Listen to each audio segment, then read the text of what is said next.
So the second one, friends, the second point, God's judgment is righteous. Verses 5 to 11.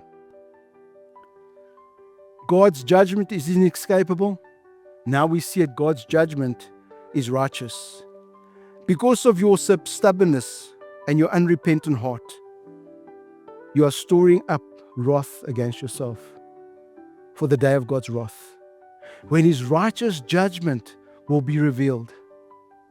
God will give to each person according to what he has done. I want you to listen to this, friends. That's why I said to you, this text is to the Christian, both Jew and Gentile. And you think to yourself, well, God won't judge me because Psalm 103 tells me God is gracious, God is loving. God will forgive me. God has forgiven me on the cross. And I say, yes, you're right.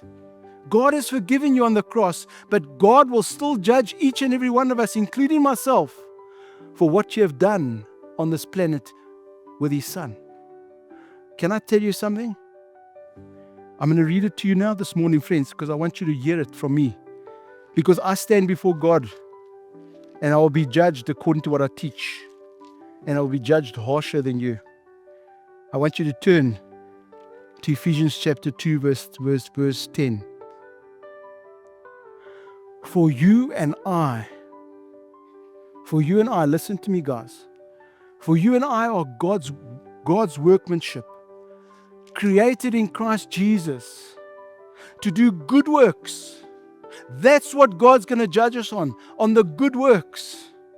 Now listen to me, which God prepared in advance for us to do.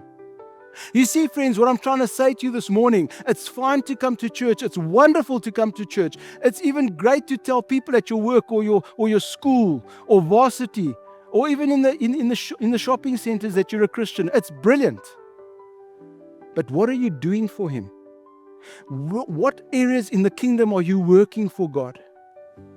That's the difference. You see, we are Christ's workmanship. God created us to do certain things in our world, in our lives, for Him.